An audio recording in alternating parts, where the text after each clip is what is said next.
அருள்மிகு இரும்பை மாகாளீஸ்வரர் ஆலயம், புதுவை அமிர்தா குரல் மெய்யன்பர்களே, இப்பொழுது இரும்பை மாகாளீஸ்வரர் ஆலயத்துக்கு செல்ல இருக்கிறோம்.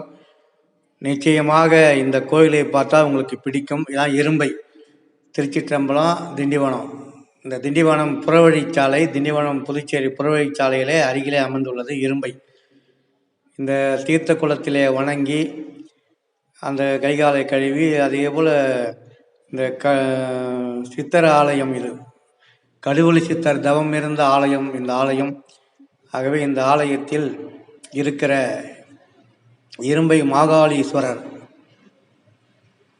நம்முடைய குயிலம்மை உடனமர் இரும்பை மாகாளீஸ்வரர் ஆலயத்திற்கு இப்போது செல்ல இருக்கிறோம். மிக அற்புதமான ஆலயம் இந்த ஆலயம். நீங்கள் ஒரு முறை வந்து பாருங்கள்.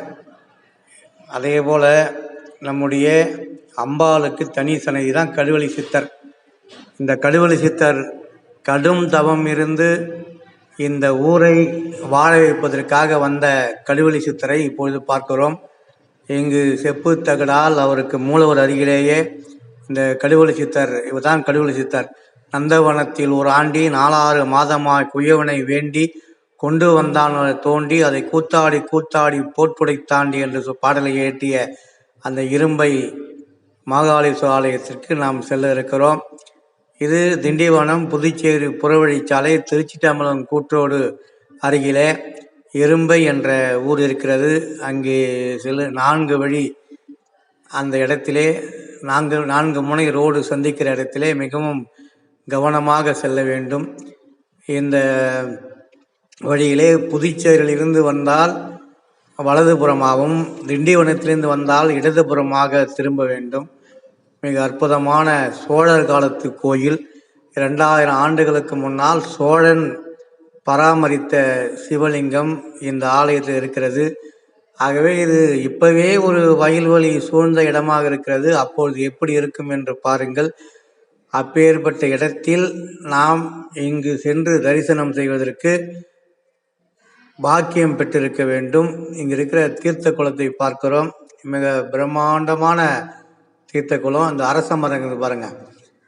அந்த அரச மரத்தில் தான் அமர்ந்து கொண்டு நம்முடைய கடுவெளி சித்தர் தவம் இருந்ததாகவும், இந்த மாகாளீஸ்வரரை வணங்கியதாகவும், அப்பொழுது இந்த அரச மரத்தின் மீது குயில் வடிவாக பார்வதி தேவி இவர் தவத்தை கவனித்து அதை எம்பெருமான் சிவபெருமானிடம் சொன்னதாகவும் ஐதீகம் உள்ளது. இந்த விநாயகர் அமர்ந்திருக்கிற இடத்திலே தான் கடுவெளி சித்தர் தவம் இருந்தார். இந்த இப்போ பாருங்கள், வெறும் வயல்வெளி சூழ்ந்த இடம். இந்த இடத்திலே நாம் இருக்கிறோம். மிக அற்புதமான அந்த தீர்த்த குளம் அருகிலே கடுவெளி சித்தர் தவம் இருந்தார். மழை வேண்டி அவர் தவம் இருப்பதை கவனித்த மழை வரவில்லை. ஆகவே அவர் கண் விழித்தால் மழை வரும் என்று ஒரு நடன அழகியை வைத்து அவர் அந்த கொலுசை ஒலிக்க செய்து அவர் தவத்தை கலைத்தார்கள்.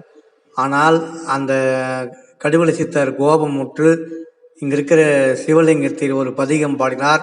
அந்த சிவலிங்கம் 3 பகுதிகளாக உடைந்தது என்று சொல்கிறார்கள். அது திரும்ப ஒரு பதிகம் பாட உடனே ஊர் மக்கள் எல்லாம் மன்னிப்பு கேட்ட பிறகு திரும்ப ஒரு பதிகம் பாடி அந்த சிவலிங்கம் ஒன்றாக சேர்ந்தது தான் மாகாளம். இந்த கோயில் பாருங்கள், இப்போவே கிராம சூழ்நிலை. இந்த பெரிய காம்பவுண்டுக்குள்ளே அந்த கோயில் இருக்கிறது. வயல்வெளி சூழ்ந்த இடம், பெரிய வயல்வெளி, பச்சை பசையில் என்று இருக்கக்கூடிய இந்த இடத்திலே தான் சோழர் காலத்து 2000 ஆண்டுகள் பழமையான இந்த மாகாளீஸ்வரர் ஆலயத்தை பார்க்குறத கோபுரம் தெரிந்து பாருங்க. இங்கிருந்து இதற்கு நாம் செல்ல வேண்டுமானால் 2 வழி இருக்கிறது. புத்துப்பட்டு, கீழ்ப்புத்துப்பட்டு கிழக்கடற்கரை சாலையிலே இருந்து வந்தால் நெசல் என்ற இடத்திலே திரும்பி வரலாம். அதேபோல் ஒரு பஸ்ஸு, எப்பயாவது ஒரு பஸ்ஸு போகும். விவசாயிகள் பாருங்கள், மின்சார பற்றாக்குறை போக்க இந்த சூரிய மின் தகடால், அந்த சூரிய வெளிச்சத்தால் மின்சாரம் தயாரிக்கிறார்கள். அதையும் அந்த இடத்துல பார்த்தோம். எல்லோரும் இதை பயன்படுத்தலாம்.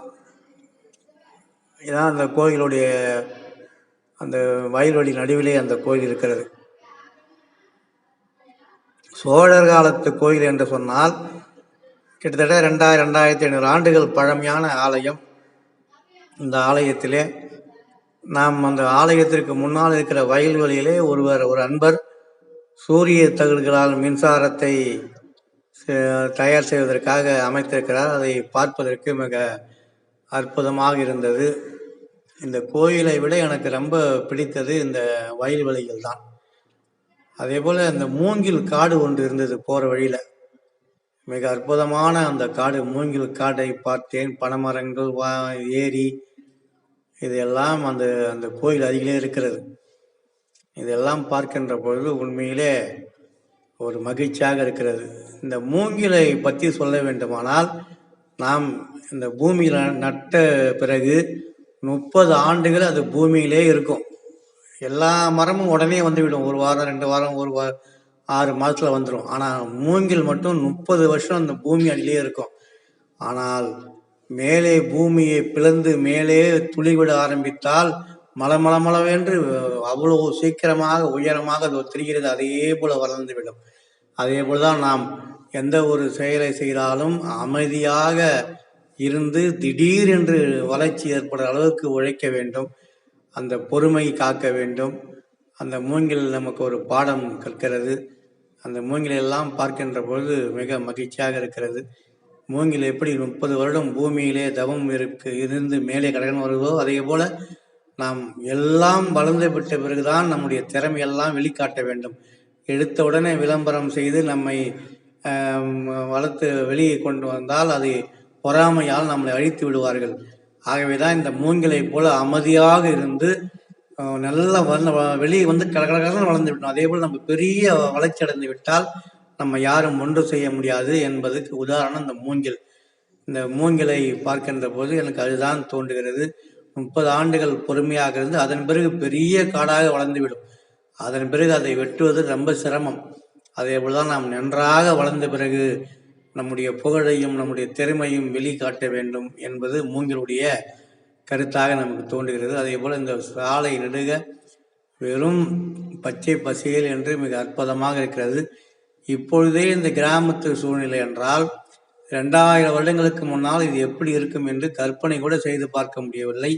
அந்த சமயத்திலும் இங்கு வந்து வணங்கி சிவனடியார்கள், பெரியவர்கள், முன்னோர்கள் வந்து வணங்கியிருக்கிறார்கள் என்று சொன்னால் இது மிகவும் சக்தி வாய்ந்த ஆலயமாக இருக்கிறது. அங்கே வெளியே கல்வெட்டுலாம் பார்த்தேன். அந்த கோயிலில் கல்வெட்டுலாம் இருக்குது. அதே போல் இந்த ஆலயத்துக்கு செல்வதற்காக நான் இந்த கிராம வழியாக வந்தேன். கீழ்பொத்துப்பட்டிலிருந்து நெசல் வந்து அதே போல் அங்கே நடுவழியிலே ஒரு சமத்துவபுரம் இருக்குது. அதெல்லாம் கடந்து நெசல் வழியாக வந்து இப்பொழுது செல்கின்ற காட்சியை நான் உங்களுக்கு காட்சிப்படுத்துகிறேன்.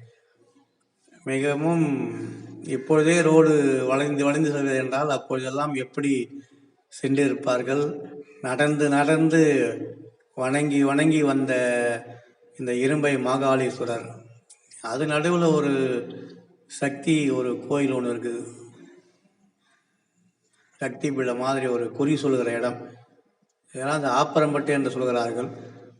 அந்த இடத்திலே நிறைய கைகளோடு அம்மன் காட்சி கொடுக்கிறார். அதன் பிறகு வயல்வெளி தான்.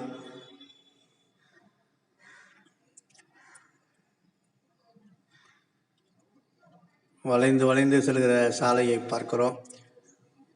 இதெல்லாம் அந்த கிராமத்தில் போகக்குள்ள நமக்கு ரொம்ப ஒரு புத்துணர்ச்சி ஏற்படும்.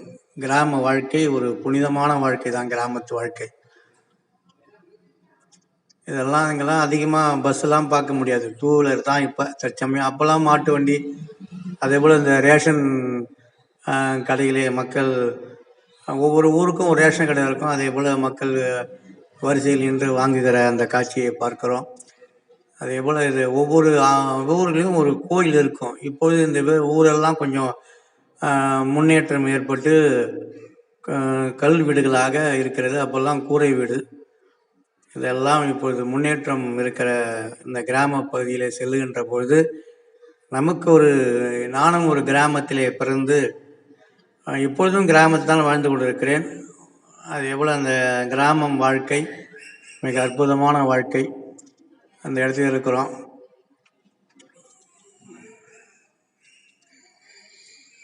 இதெல்லாம் பாருங்க, ஏரிக்கரை ஓரம் இப்பொழுதெல்லாம் தார் சாலை அமைத்திருக்கிறார்கள். வளைந்து வளைந்து செல்கின்ற அந்த காட்சியெல்லாம் பார்க்கிறோம். பச்சை பசியில் இன்று வளர்ந்திருக்கிற அந்த மரத்துக்கு நடுவிலே காற்றோட்டமாக அந்த வண்டியிலே செல்லுகின்ற பொழுது ஒரு இனம் புரியாத ஒரு புத்துணர்ச்சி ஏற்படும்.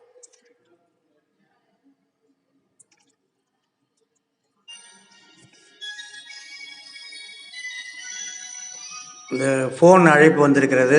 ஒரு 5 நிமிடம்.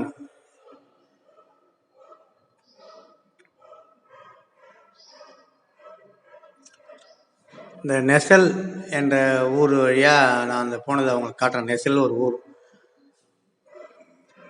அந்த வழியாக தான் அந்த வழியாக வந்து அவங்களுக்கு காட்டுறது நெசல். இதுக்கப்புறம் இந்த வந்துட்டங்க நம்முடைய இரும்பை மாகாளீஸ்வரர் ஆலயத்துக்கு வந்துட்டோம். இந்த முருகர் ஆலயத்தை முதல் எனக்கு ரொம்ப முருகர் பிடிக்கும். இந்த முருகர் எதிரில் லிங்கேஸ்வரர் இருக்கார் இல்லையா, முருகர் ஆலயத்துக்கு வந்துட்டோம். இந்த முருகரை வணங்கி, இதான் இரும்பை மாகாளீஸ்வரர் வள்ளி தேவயானையோடு காட்சி தருகிற அந்த முருகப்பெருமானை வணங்கி, இங்கே பாருங்கள், அந்த முருகர் கோயில் பக்கத்திலே கல்வெட்டு இருக்குது பாருங்கள். அது எனக்கு அந்த எழுத்துலாம் புரியலை. இரும்பை ஏதோ போட்டிருக்குது, இரும்பை மாகாளீஸ்வரர் ஆலயம் ஏதோ போட்டுருக்குங்க பாருங்கள். மாதா உடல் செழித்தால் வல்வினையேன் கால் செழித்தேன், வேதாவம் கை செலுத்தி விட்டானே நாதா இருப்பை ஊழ்வார் சிவனே, இன்னும் ஓர் அன்னை கருப்பை ஊர் வாராது பட்டினத்தார் பாடிய பாடலை மிக அருமையாக எழுதியிருக்கிறார்கள். அதை பார்க்கின்ற போது அம்மா நம்ம பிறந்து நிறைய அம்மா உடம்பு சரித்தாங்க, அது அர்த்தம். அது அப்புறம் விளக்கம் அப்புறம் பொறுமையாக சொல்கிறேன். இதுதான் கொடிமரம். இந்த கொடிமரத்தை பார்க்கின்ற பொழுது மிக மகிழ்ச்சியாக இங்கே பாருங்கள். சிவசிவ என்கிற தீவனையாளர், சிவசிவ என்றிட தீவனை மாலும், சிவசிவ என்றிட தேவரும் ஆவர், சிவசிவ என்ன சிவகதிதானே. இதான் திருமூலர் பாடல். புண்ணியம் செய்வார்க்கு பூ உண்டு நீர் உண்டு, அண்ணல் அது கண்டு அருள் பொறியார் நிற்கும், எண்ணிலி பாவிகள் எம்மிறை இசைனை நன்னறியாமல் நழுவுகின்றார்களே அப்படின்னு பொழுது அது விளக்கம். திருமூலர் திருமந்திரம். சிவசிவன் என்று சொன்னாலே நமக்கு தீவனை எல்லாம் போயிடும். சிவசிவ என்கிற தீவனையாளர், சிவசிவ என்றிட தீவனை மாலும், சிவசிவ என்கிற தேவருமாவர், சிவசிவ என்றிட சிவகதி தானே. நம்ம சிவசிவன் சொன்னால் நமக்கு சிவகதி திருவடி பேர். இங்கே பாருங்கள், ஒரு சின்ன ஊராக இது பெரிய இரும்பை மாகாளீஸ்வரம் ஒரு கிராம பகுதி எவ்வளோ கும்பல் பாருங்கள். இந்த சாதாரண நாளே இவ்வளோ கும்பல் என்றால் அந்த விசேஷ காலங்களில் எப்படி மக்கள் கூட்டம் வந்து இருக்கணும் நம்ம கற்பனை செய்து பார்க்கணும். அதே போல் இதான் இரும்பை மாகாளீஸ்வரர் தோற்றம். எல்லாம் வணங்குறாரு பாருங்க. சிறப்பு வாய்ந்த இரும்பை மாகாளீஸ்வரர் ஆலயத்திலே வணங்கி அப்படியே ஒரு பொறுமையாக வணங்கி வராங்க பாருங்க. இப்போ ஏற்பட்ட சிவபக்தர்கள் இவங்கெல்லாம். நம்முடைய அருள்மிகு சுந்தர மதுரை நாயகி உடனுரை திருக்காமாலீஸ்வரர் ஆலயம், திருமாகாளீஸ்வரர் ஆலயம், விநாயகர் ஆலயம், இப்படி எல்லா விதமான தெய்வங்களும் அடங்கியிருக்கிற அற்புதமான ஆலயத்தில் இருக்கிறோம், இரும்பை மாகாளீஸ்வரர். அதே போல் இந்த நம்முடைய ஆஞ்சநேயர், பைரவர்,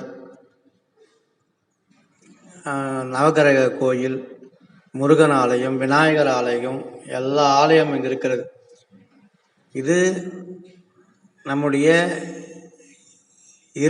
இரும்பாசூரன் வதம் செய்வதற்காக நம்முடைய பார்வதி தேவி அந்த வதம் செய்தவுடன் அந்த தோஷம், பிரம்மகத்தி தோஷம் வந்துவிட்டது.